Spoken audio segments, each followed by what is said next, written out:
By the summer of 1944, the war in Europe was breathing its last through broken teeth. The Reich that once promised 1,000 years now clung to months. Allied armies pressed in from the west, the Red Army surged from the east, and the stories drifting through the ruins of German cities told of horrors unearthed in camps no one had dared imagine. Every week, thousands of German soldiers surrendered. Among them, rare, almost unheard of, were women, radio operators, clerks, flak auxiliaries, and the few who had been swept up simply because the front had collapsed faster than they could run. Across the ocean, a different world existed. America in 1944 was a nation working in perfect, disciplined frenzy. Detroit, alone, produced more planes than entire continents. Shipyards hammered out 8 million tons of steel hulls a year. Women welded bombers. Teenagers harvested wheat. Families rationed sugar and rubber without complaint. War bonds were bought with a kind of patriotic reverence. And in the middle of all this industry and determination, the United States quietly built the largest humanitarian POW system the world had ever seen, though hardly anyone outside military circles knew it. Into this clash of worlds came a group of 20-odd German women, their uniforms dusty, their faces hollow from weeks of transport by rail and sea. They huddled in the back of a canvas-covered truck as it rattled down a dirt road in northern Texas, every bump sending small shocks of fear through the group. Some clutched satchels that held the last remnants of home. Others whispered prayers under their breath. No one spoke above a murmur. Each of them carried the same thought, the same terror that had been breathed into them by officers and propaganda alike. Americans were brutal with female prisoners. Americans humiliated women. Americans took what they wanted. The truck groaned to a halt. Dust drifted past the canvas flaps like smoke from a funeral pyre. For a moment, no one moved. Then came the sound. Boots crunching gravel, slow and unhurried.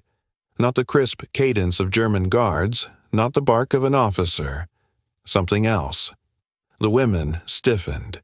One girl, hardly 20, bit her lip until it bled. Another closed her eyes as if bracing for a rifle shot. When the canvas was pulled back, sunlight slammed into the truck like a physical force.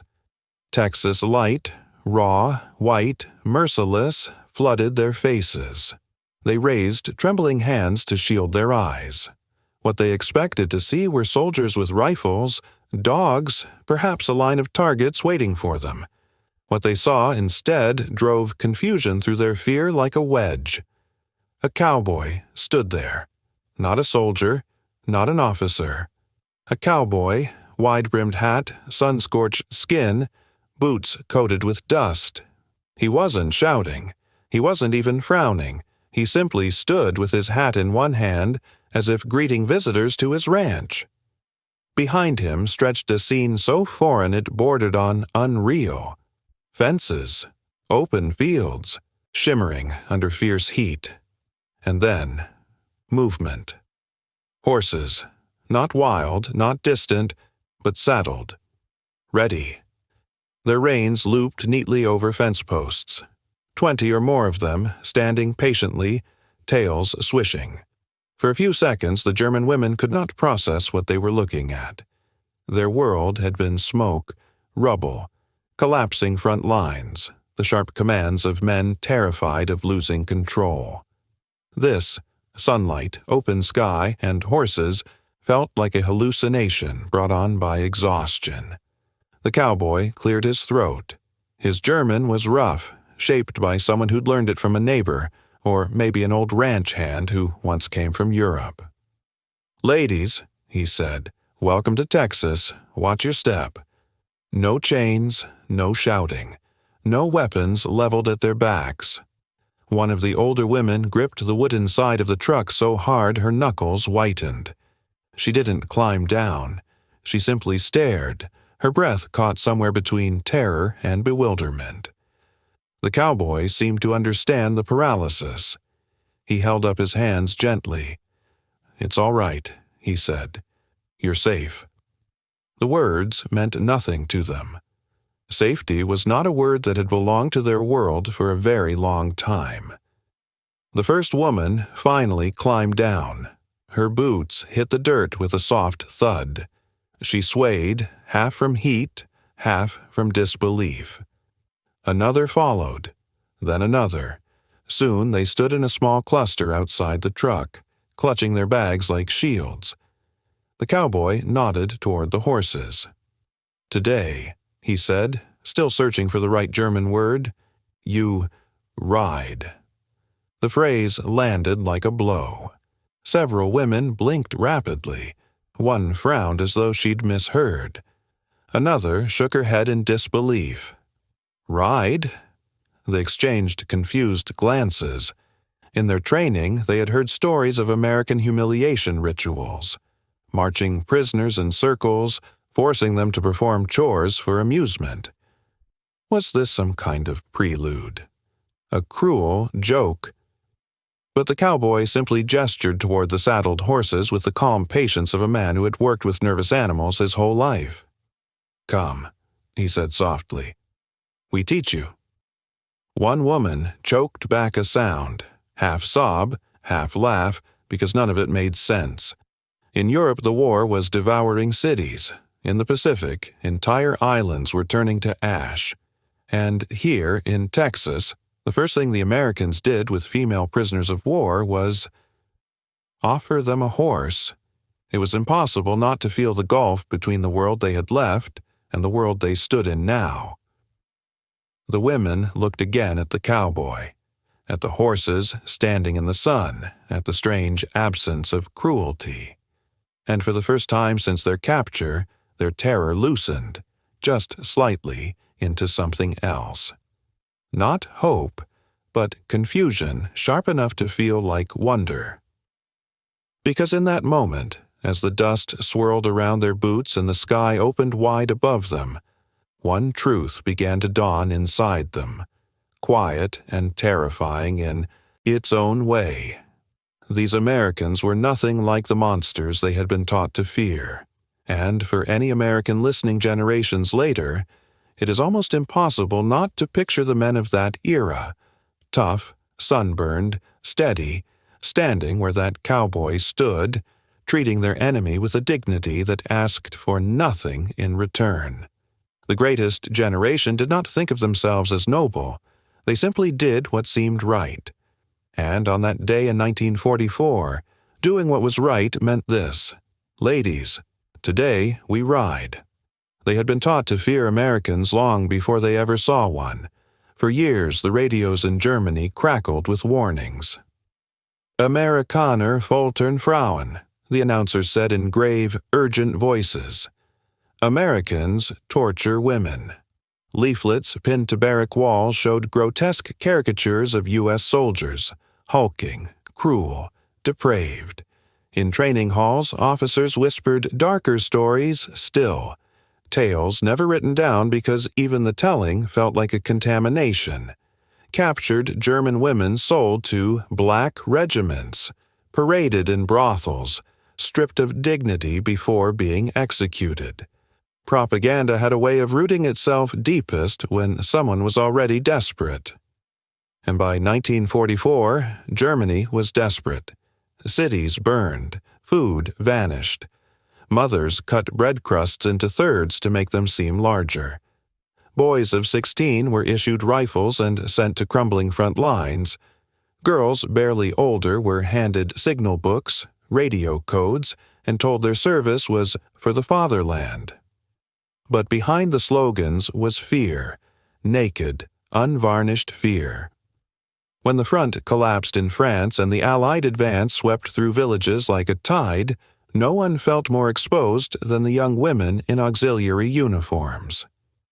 They had been taught that capture by Americans meant humiliation at best, mutilation at worst. So when they were seized, hands lifted, knees shaking, still clutching the small satchel of documents or keepsakes they'd hoped to protect, They waited for the nightmare to unfold. Instead, American soldiers had led them to trucks, offered them water, checked their wounds, and spoken English words they did not understand. Words that in tone, if not meaning, sounded almost gentle. But fear, built over years, does not vanish in a moment. And so, when the truck rumbled through Texas that morning, the women carried everything inside them that Germany had pressed into their bones. One woman, Marta, crossed herself continuously, her lips moving in silent prayer until they cracked. Another, young and sharp-featured, had hidden a razor fragment inside the hem of her sleeve, a last measure of control in case the stories proved true. A third sat rigid, eyes unblinking, tracing the rosary beads she had kept through bombings, hunger, and capture. The youngest, barely 18, cried soundlessly, her shoulders trembling with the effort of keeping quiet. They tried not to look at one another. Shared fear only made it more real.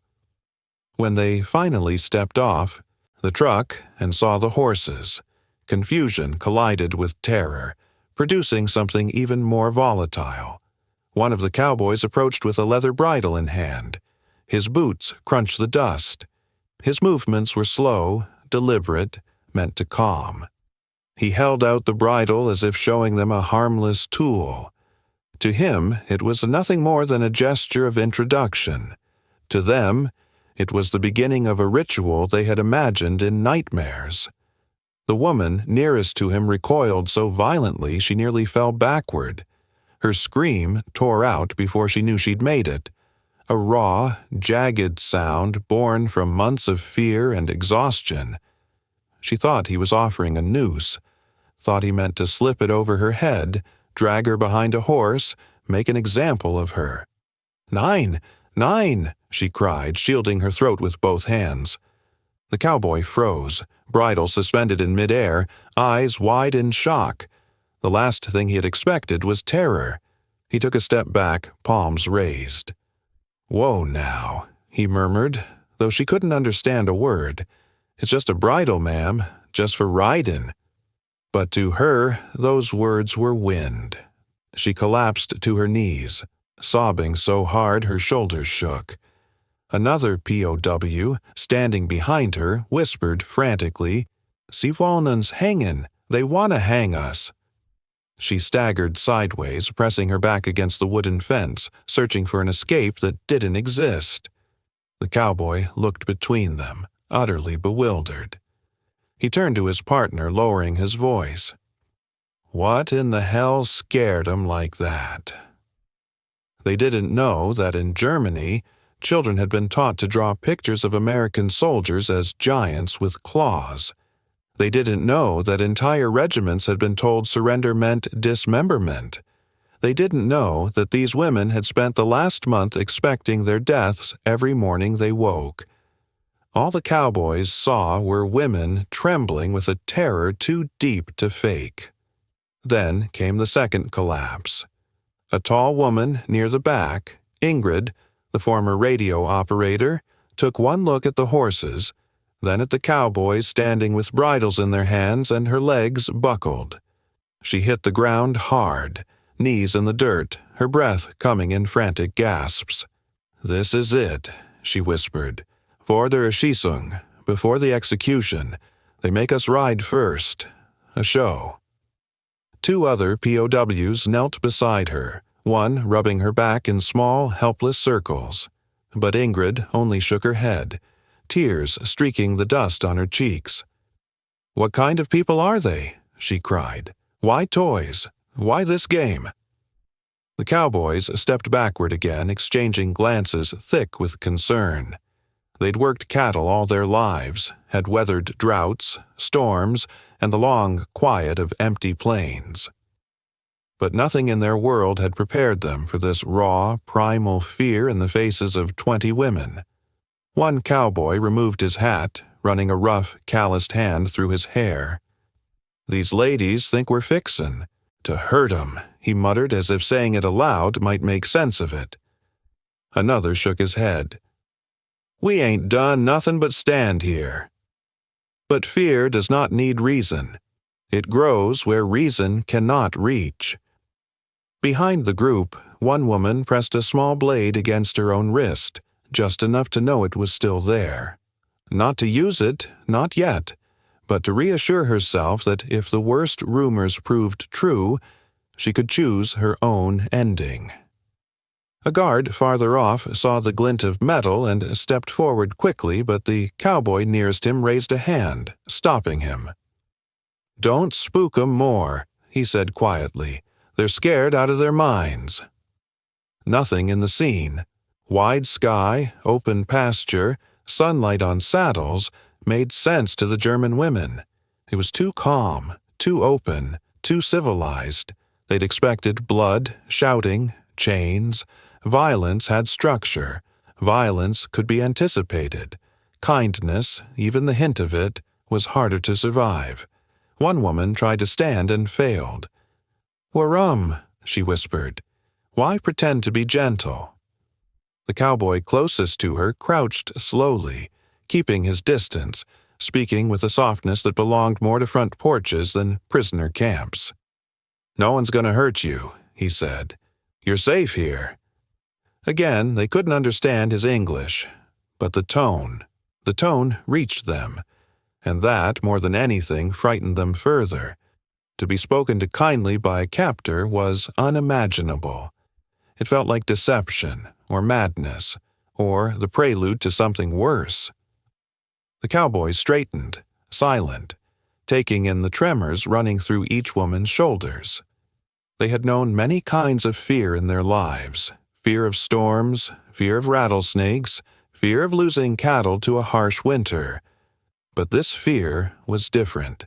This was a fear carved into someone by months, even years, of terror.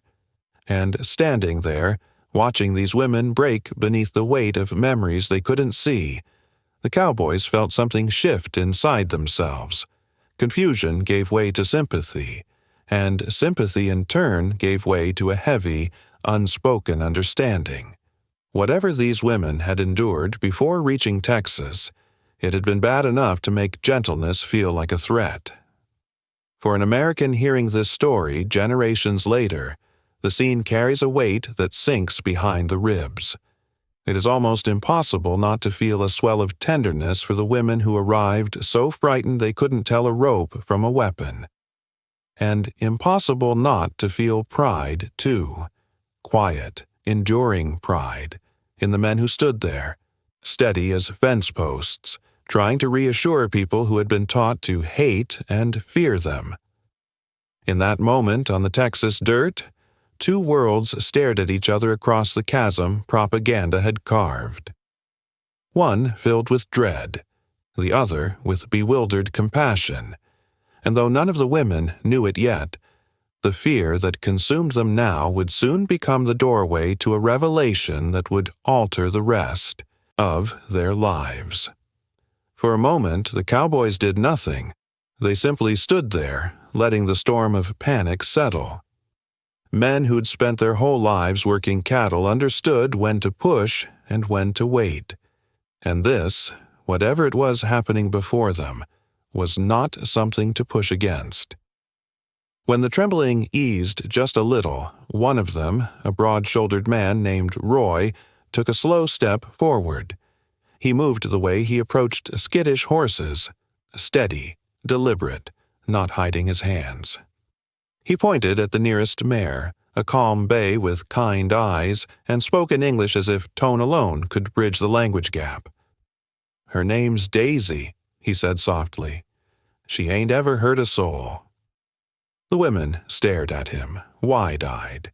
They didn't understand the words, but they understood the gentleness.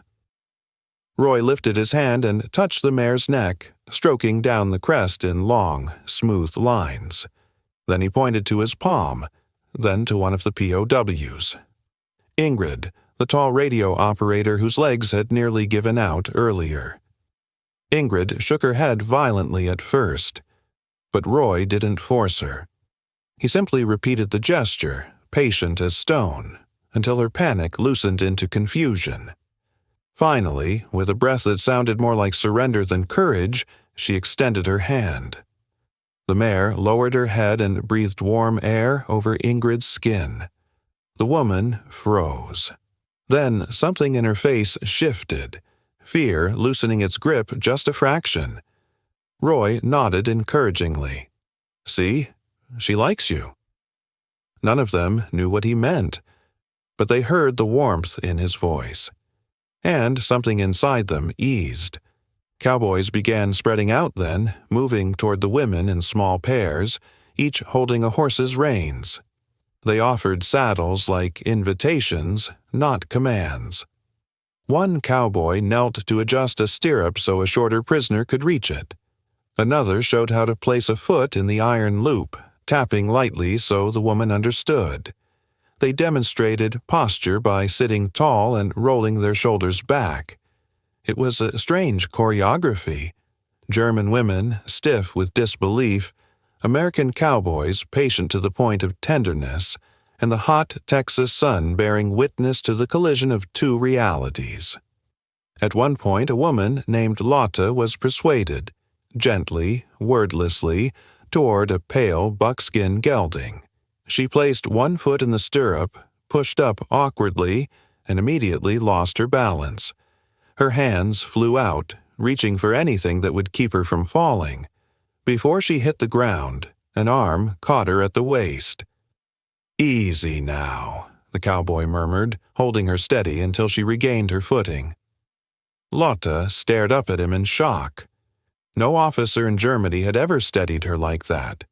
No superior had ever touched her without impatience or authority. This was different, almost jarring in its softness. The cowboy released her gently. "You're all right." And for a strange, fleeting second, she believed him. If the German women had understood anything about America before, it had been from propaganda, decadent, chaotic, weak. But America in 1944 was nothing like the caricatures painted across German barracks. It was a nation overflowing with confidence, industry, and a quiet sense of moral weight. Factories thundered day and night. Steel rose into bombers at a pace the Germans had dismissed as impossible. Families rationed sugar and rubber without complaint, telling their children that sacrifice was a duty wherever freedom was at stake. Churches, union halls, neighborhoods, everyone seemed to pull in the same direction. And because this America was so strong, so assured of its own footing, it did not need to crush those who fell into its hands. Power used without cruelty, and this was perhaps the deepest culture shock of all. For the ranchers, the German women were not symbols of an enemy ideology. They were extra hands, workers, people. America had a shortage of labor. There were cattle to move, fields to tend, wagons to load. Ranchers weren't interested in vengeance when there was work to be done. And so the women, who had braced for death, found themselves instead being fitted to saddles. Cowboy humor arrived next. As a younger ranch hand with sandy hair tightened a girth strap, he tapped the saddle and said, "Horse good." Then he pointed toward a fence post. "Fence bad." He pantomimed someone falling into the fence, made a face, shrugged, a beat of silence, then, unexpectedly, a tiny laugh. Not from him, but from one of the women. A real laugh. Quick, involuntary, borderline scandalous under the circumstances. Another followed, and then another, small and startled like birds taking flight from a tree that had long been silent. The cowboys exchanged surprised glances. Not because the joke was good, it wasn't, but because laughter had cracked open a space fear had completely occupied moments before. One of the older cowboys tipped his hat with mock formality. "Well," he drawled, "reckon we're making progress." The women didn't know the words, but they recognized the tone. It was the tone of men who had never learned to fear the world the way they had. When they finally began mounting the horses, it happened in hesitant, trembling steps. A hand on a horn, a foot in a stirrup, a breath held in the throat. The women swung up one by one, unsteady, uncertain, but lifted by something that felt dangerously close to trust. Roy stayed close to Ingrid, walking beside the horse as she settled into the saddle. "Here, ma'am," he said softly, his hand on her boot to steady her. "You're safe. Texas ain't the war." She didn't know what the words meant, but she understood the message, and for the first time in years the pressure in her chest loosened. As the horses began to move in slow circles around the paddock, dust rising gently around their hooves, the women clung nervously to the reins. Their backs were rigid, at first, their hands stiff, but as the animals walked with the steady rhythm of creatures long accustomed to human uncertainty, something extraordinary happened. Spines relaxed, shoulders lowered, breath flowed easier. A few minutes later, unbelievably, a smile appeared, thin, cautious, but unmistakable. Another woman, adjusting awkwardly to the gait of her mare, made a sound like a surprised gasp and covered her mouth as if she'd broken a rule. She hadn't smiled since Berlin. One cowboy nudged the man beside him. "Look at that," he said quietly. "Yeah," the other murmured, "ain't that something?" It was something. A soft bloom of humanity in a place where none of the women had expected even survival. Watching them ride, the cowboys felt a certain warmth settle over the yard, the kind of warmth that had nothing to do with sunlight and everything to do with the privilege of witnessing fear dissolve. For Americans listening to this story decades later, there's almost no way to avoid feeling something stir beneath the ribs. This was the America their grandparents spoke of, the America of quiet dignity, unspoken understanding, and moral confidence, so steady it could afford kindness even to its enemies. An America that did not need cruelty because it had nothing to prove. An America where a cowboy could catch a terrified prisoner as she fell and say with absolute sincerity, "Easy now. You're all right." An America strong enough to put its enemies on horses instead of chaining them. And on that blazing Texas morning in 1944, far from the front lines and the rubble of Europe, German women who had lost faith in everything discovered something they did not believe still existed: gentleness. Not as a trick or a weapon, but as a way of life. For a while, the movement of the horses carried everything. Hooves pressed softly into dry dirt. Saddles creaked. Dust rose in faint spirals and drifted across the air like smoke from a distant memory. The women rode in slow, unsteady circles, their bodies tense but loosening little by little.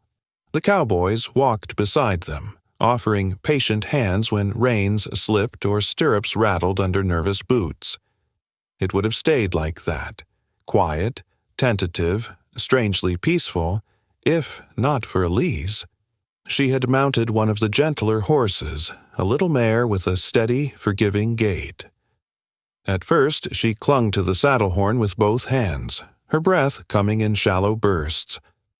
But as the minutes passed, the mare's rhythm began to seep into her bones. Her spine straightened, her hands relaxed.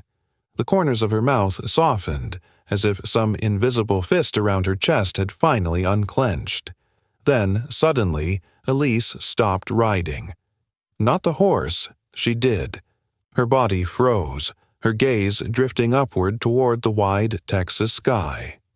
The mare continued walking, but Elise's hands slowly drifted away from the reins as though she had forgotten she was holding them at all. One moment she was breathing. The next, she wasn't. Her shoulders trembled once. Just once, and then she crumpled into herself. A sound escaped her throat, small and strangled as if she had been holding it in for years. Tears fell onto the mare's mane before she could stop them. The cowboy beside her, a man named Tom, reached up instinctively, steadying her by the elbow.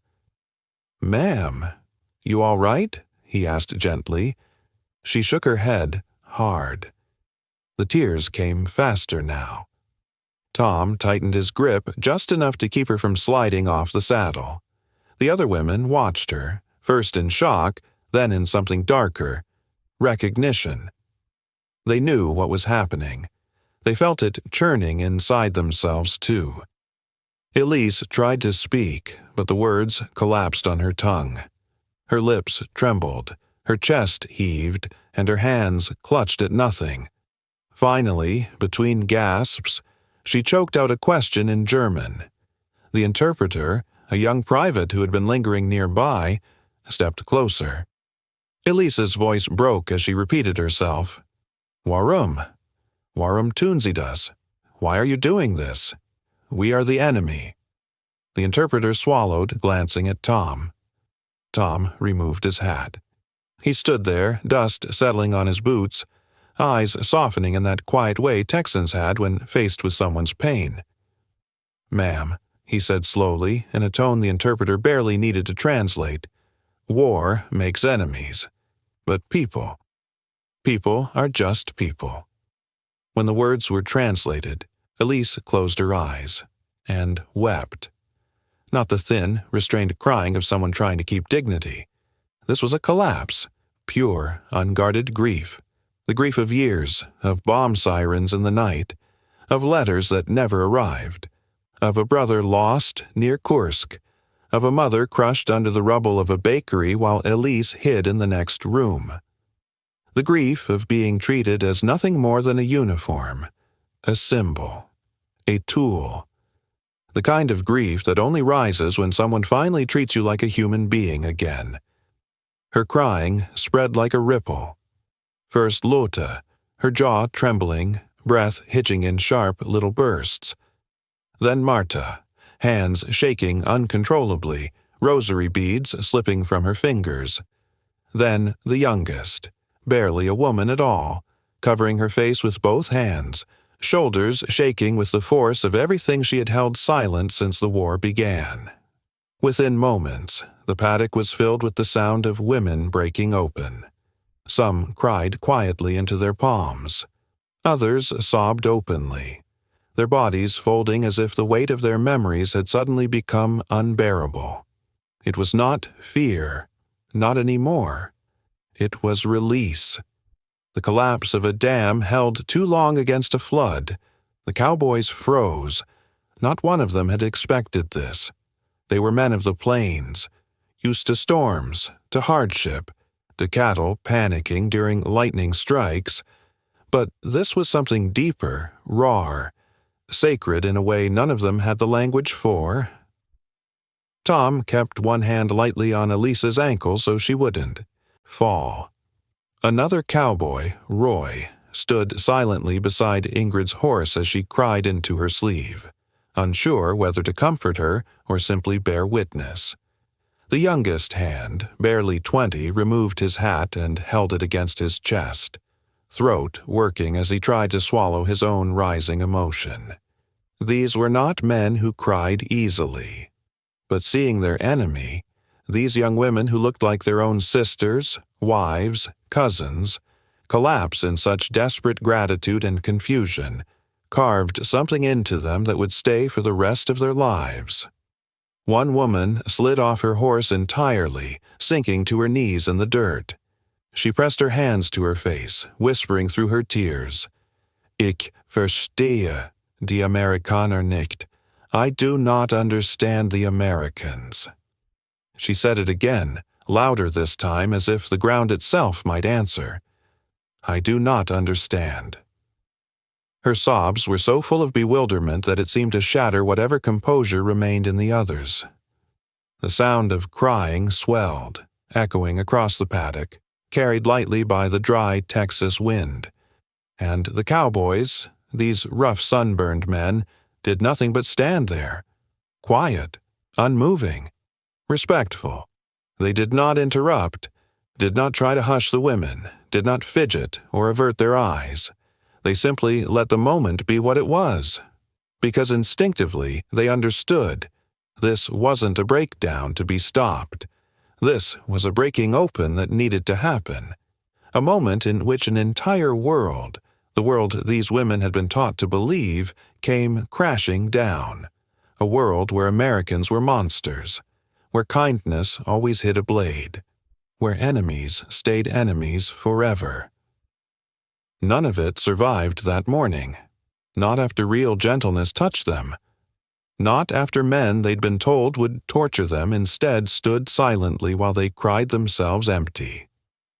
Years later, one of the cowboys would write in his journal, "I saw the war end in their faces that day. Not with parades, not with surrender papers, just tears. Tears that said they'd been lied to, and now they finally knew."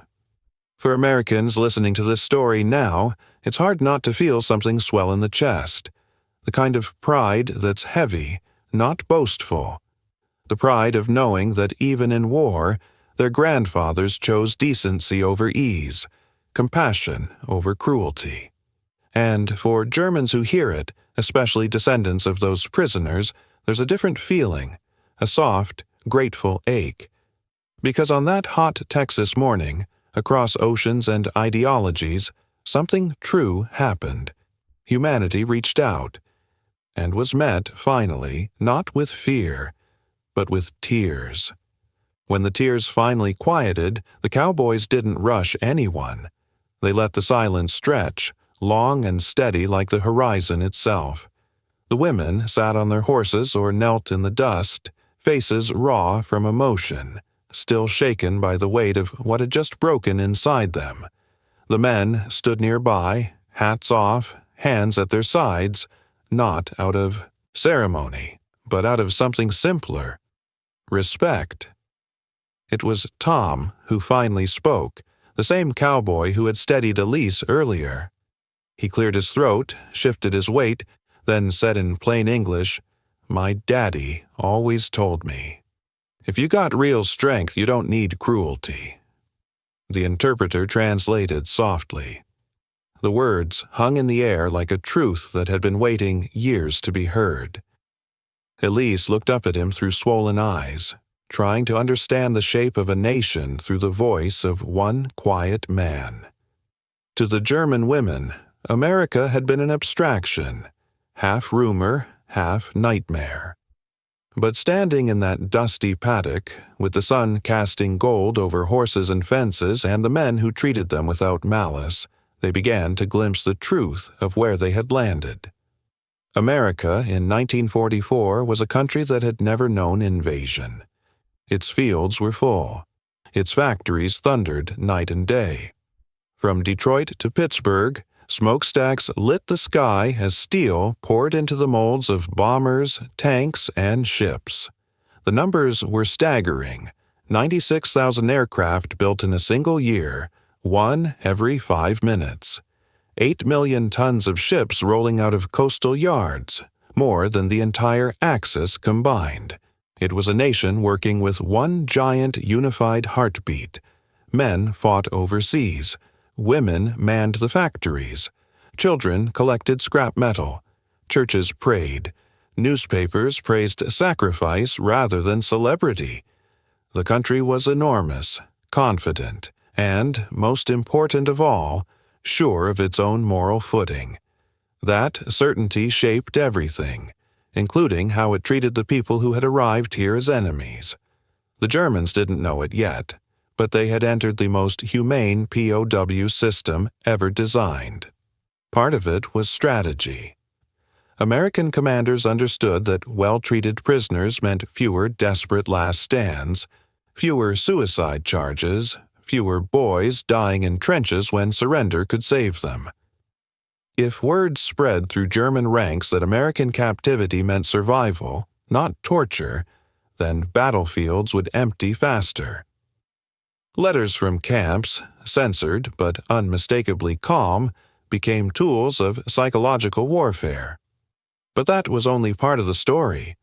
Beneath the strategy lay something older, harder to quantify: the quiet, steady moral architecture of the country itself.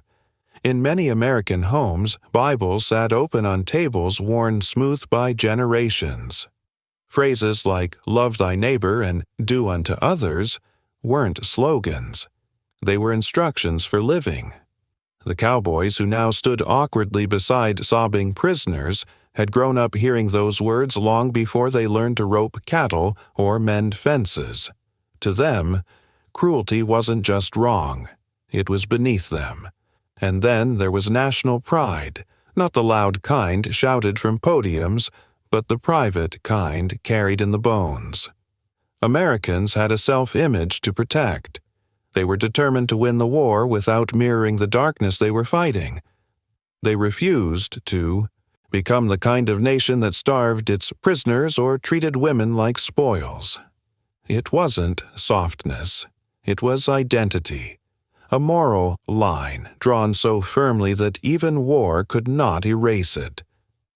Roy, the older cowboy, walked beside one of the horses, glancing up at Ingrid, who still sat with red-rimmed eyes. He spoke, and though she didn't understand the words, his expression needed no translation. "You ain't cattle," he murmured. "You ain't prisoners to us, either. Your folks caught in something too big. That's all." When the interpreter relayed the meaning, the women exchanged glances so full of disbelief it bordered on dizziness. Prisoners, treated as folks. Nothing in their upbringing had prepared them for a world where humanity crossed enemy lines so easily. Marta, clutching her rosary, whispered, "How can they see us this way? After what our country did?" The interpreter shook his head. "They don't think about that. Not the cowboys. They just think about what's right in front of them." The paddock quieted as the heat of the day settled heavier around them. Somewhere beyond the ranch, a train whistle carried faintly across open land. The women lifted their faces toward the sound, absorbing this strange, safe silence. A silence that felt more like freedom than anything they had known in years. Elise wiped her cheeks with the back of her hand. "If you treat us well," she asked softly through the interpreter, "does it not make your own soldiers angry? The ones who fight ours?" Roy shrugged. "We figure. Cruelty don't bring our boys home faster. Decency don't slow the war down none. So why not choose decency?" It was such a simple sentence, such an American sentence, and yet, to the women listening, it cracked open a new understanding of the country holding them. America didn't just have power. America had principles. Not the brittle, shouted kind. The kind woven into daily life, visible in how a cowboy steadied a frightened rider, or how a rancher brought out water buckets without being asked, or how guards stood back rather than barking commands. This was the arsenal of democracy, yes, but its greatest weapon wasn't steel or firepower. It was character. Slowly, the German women began guiding their horses again, small loops around the paddock as the cowboys walked alongside. Their movements were still unsure, but their breathing had steadied, their eyes softer now, their hands less tightened around reins. Lotta looked down at the cowboy holding her stirrup and asked quietly, "Are all Americans like this?" He chuckled. "I don't know about all, but here in Texas, we try to be." She smiled, hesitant but real, and from that smile rose the faintest breeze of something the war had nearly destroyed in them: trust. Years later, long after the war, some of these women would write about that day. They would describe how the heat stung their skin, how the horses' breath smelled like hay and dust, how the cowboys' voices were low and patient, how the Texas sky was the first thing in months that did not feel like a ceiling closing in. But above all, they wrote about the feeling that cracked open inside them. America did not fear us. America did not hate us. America was strong enough to be gentle. For Americans reading those words decades later, something stirs. Nostalgia for a country that once moved with such moral clarity, longing for a time when strength was quiet and cruelty was unnecessary. A time when a cowboy could say, without hesitation, "If you got real strength, you don't need cruelty." And everyone knew it was true. Later that afternoon, when the sun lowered and the shadows stretched long across the ranch, the German women were led beyond the paddock. Their horses walked slowly, hooves brushing through tall grass the color of dried wheat. The cowboys rode alongside them or walked with hands tucked into their pockets, their faces easy, unguarded. A breeze rolled in from the south, warm and steady. It tugged at shirts, lifted strands of hair, and set the American flag on the ranch house porch rippling in wide, confident waves. The women looked toward it instinctively, not with fear now, but with a strange, quiet curiosity. On that hill, POWs on borrowed horses, cowboys laughing softly at their stiff postures, the flag moving in the wind, America looked almost mythic. It was the America their grandfathers had built, the America the world once recognized instantly, the America many people now remember more than they see. In the 1940s, the country seemed to breathe with one lung. There were arguments, yes, loud, political, sharp, but when the war came they fell silent beneath something larger. Neighbors helped neighbors. Towns held scrap drives and victory parades. Women who had never worked outside their homes welded steel, inspected rivets, built ships and planes. Men from every corner of the country boarded trains to join units filled with strangers who quickly became brothers. People disagreed in the daytime and prayed together at night. They gathered around radios, listening not for outrage but for news, for reassurance, for unity. There were no pundits shouting into cameras, no scrolling headlines designed to divide. There were only families sitting together in living rooms, listening to the same voice, sharing the same breathless hope that the letters from Europe or the Pacific would keep coming. Factories roared like living creatures.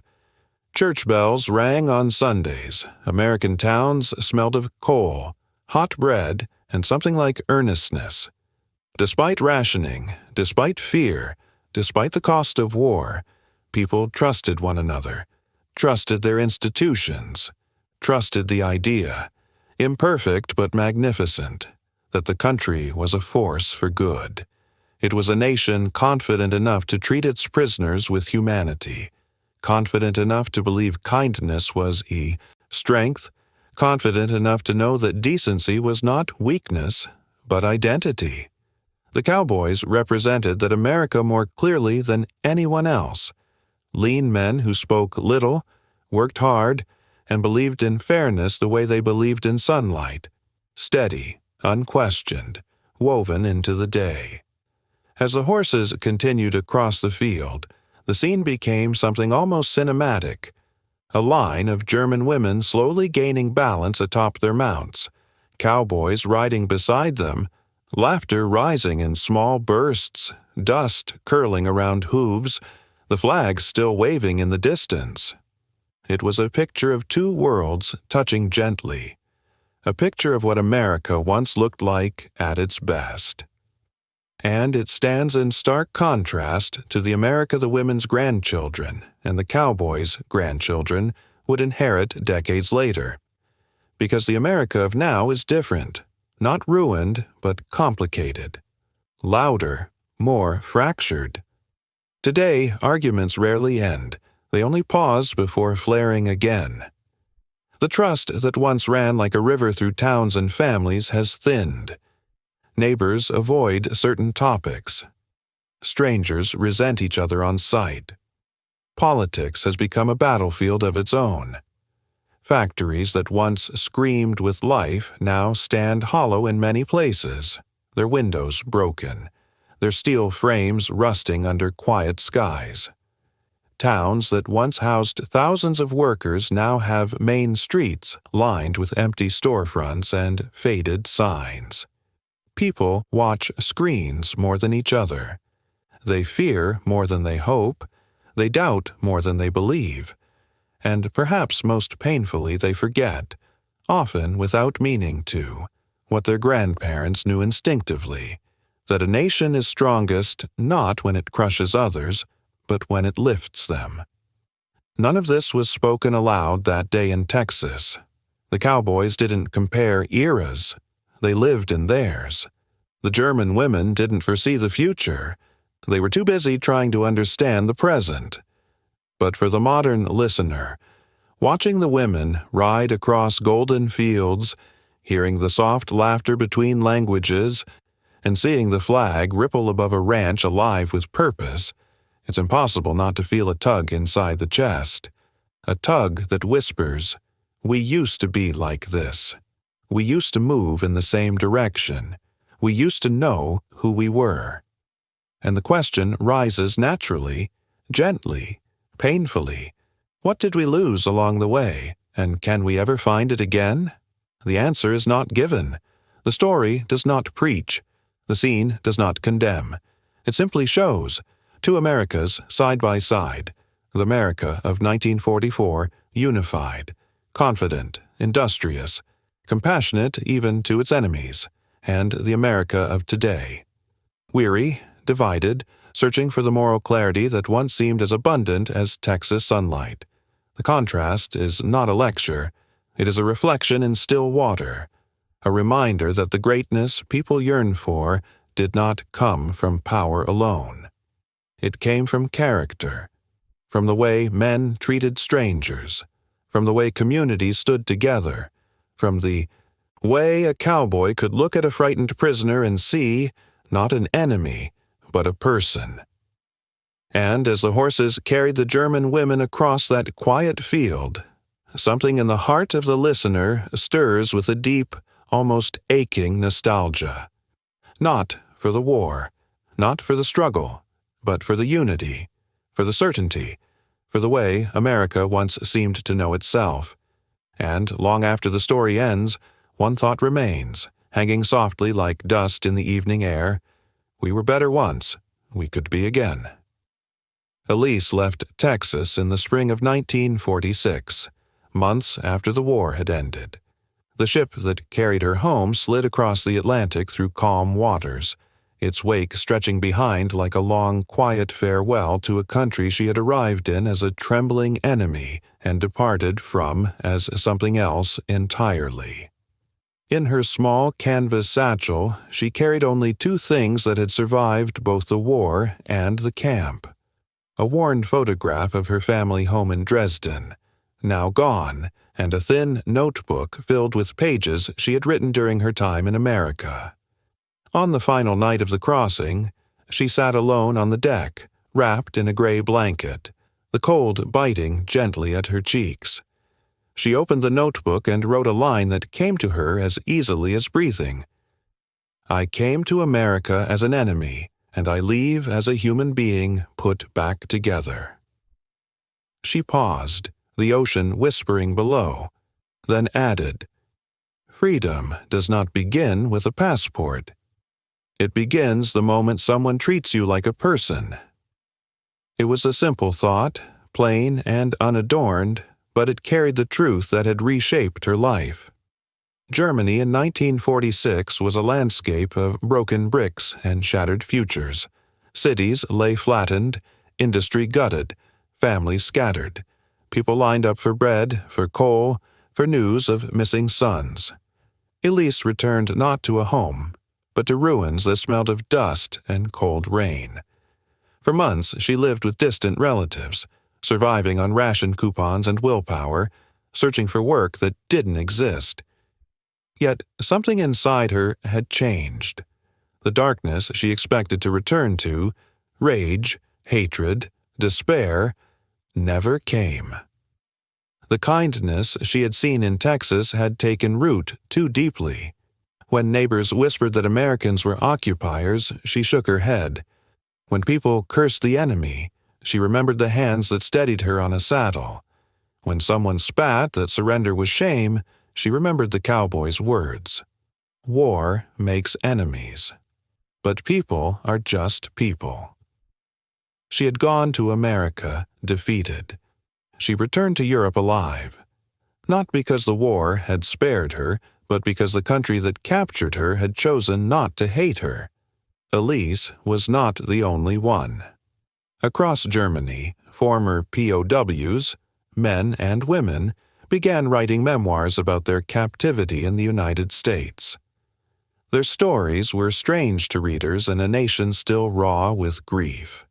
They spoke not of cruelty but of generosity, not of hunger but of abundance. They described baseball games, English classes, red, cross concerts, and Texas ranchers who treated them like farmhands instead of enemies. One former officer wrote, "Americans defeated us with technology, but they conquered us with humanity." A baker from Hamburg recalled the shock of being handed warm bread by an American guard on Christmas Eve.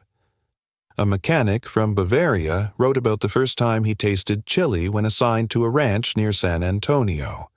And among these stories, rare but powerful, were the accounts of women like Elise, who had learned to ride a horse on American soil while the war still burned across their homeland.